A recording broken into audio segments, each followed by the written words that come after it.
তো মুখ্যমন্ত্রী মমতা ব্যানার্জির কাছে আমার একটাই দাবি, এই সরকারের কাছে আমার দ্বিতীয় কোনো দাবি নাই।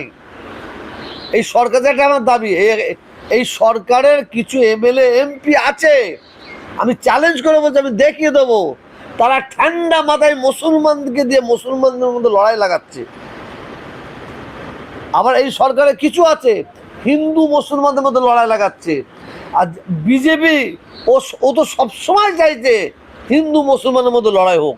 আমি এইটা করতে দেবো না। আমি মমতা ব্যানার্জির কাছে আপনাদের সোশ্যাল মিডিয়ায় করজোড়ে অনুরোধ করবো, বাংলায় সাম্প্রদায়িক শক্তিকে উনি যেমন জায়গায় দিচ্ছেন না, যার জন্য ওনার পাশে আমরা আছি।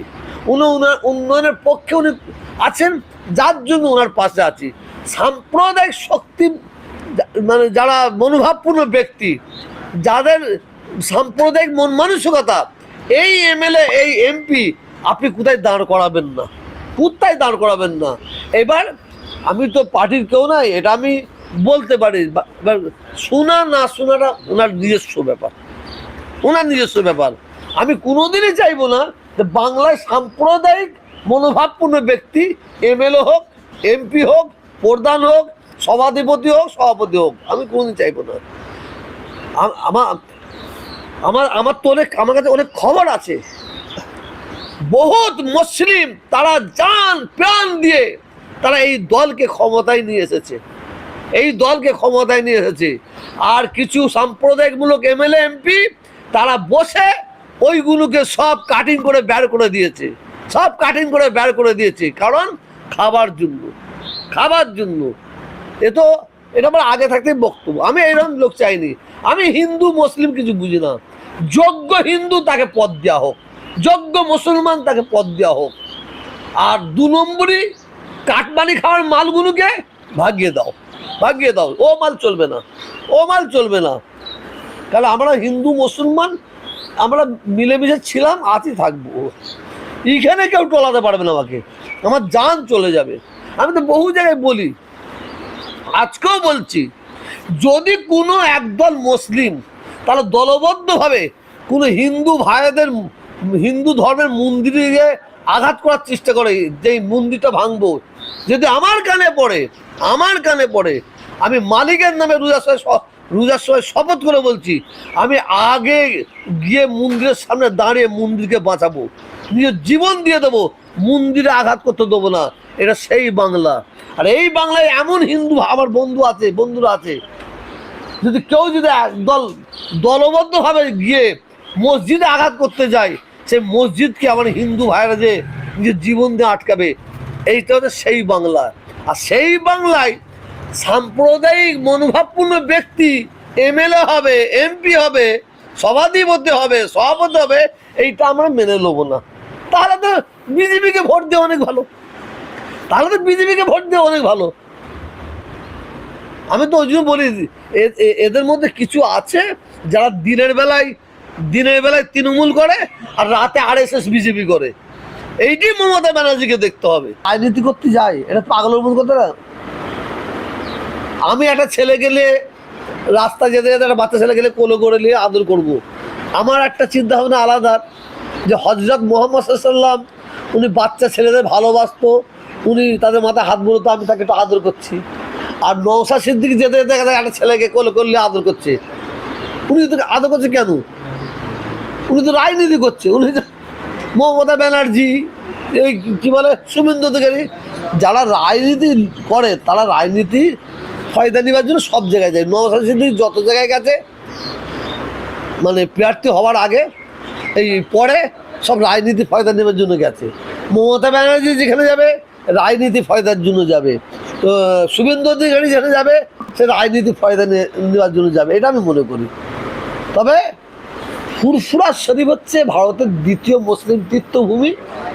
আমার ফুরফুরা শরীফ পীরজাদা, পীর সাহেবরা, আমরা সবসময় আমাদের মধ্যে একটু ভুল বোঝাবুঝি থাকতে পারে, বড় সংসার, কিন্তু আমরা কোনোদিন এই ফুরফুরা শরীফকে বড় মার কি বলে আর ওই মতুয়াদের মতো করতে দেবো না।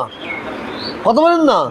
কারণ নওশাদ সিদ্দিকী যেভাবে কাজ করেছে, ভাঙড়ে বহুত মানুষের প্রাণ গেছে, এতে মানে পীর আবু বকর সিদ্দিক রাহমাতুল্লাহ আলাইহে তাঁর ভক্ত মুরিদরা তাতে মর্মাহত, তাতে দুঃখিত, ওর ওপর কেউ খুশি নয়, বইটা বলতে পারি। কত কথা বলার সময় পাবো জানি না, আর আমি চাই না ওনাকে এখানে আসার পরে ওনাকে বিরক্ত করা উচিত বলে আমি মনে করি না। তো পশ্চিমবাংলার মুখ্যমন্ত্রীর কাছে আমাদের ফুরফুরার পীরজাদাদের তরফ থেকে আমাকে নিজে তারা বলেছে, যেদিন আপনার সোশ্যাল মিডিয়া বলছি, এখানে একটা আলিয়া ইউনিভার্সিটির ক্যাম্পাস হয়ে গেছে, উদ্বোধন হয়নি, 5 বছর আগে হয়ে গেছে। এইটিই তো আমাদের দুঃখ, হয়ে গেছে। ওই ক্যাম্পাসটা যেন ফুরফুরা শরীফের পীর আবু বকর সিদ্দিক রাহমাতুল্লাহ আলাইহির স্মরণে হয়।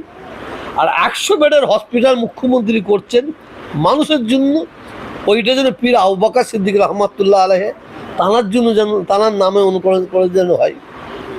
আর এই বাংলায় বহু মহাপুরুষ, বহু ধর্মগুরুদের যাদের অবদানে বাংলার মানুষ ভুলতে পারবে না, যাদের দিকে হিন্দু মুসলিম সবাই আমরা যাদের হয় ভালোবাসি, সে আবু বকর সিদ্দিক রাহমাতুল্লাহ আলাইহি যেদিন ইন্তেকাল করেছিলেন বাংলা মাসের 3রা চৈত্র, উনি সেই দিন আসছে, খুব একটা ভালো দিনে তিনি আসছেন।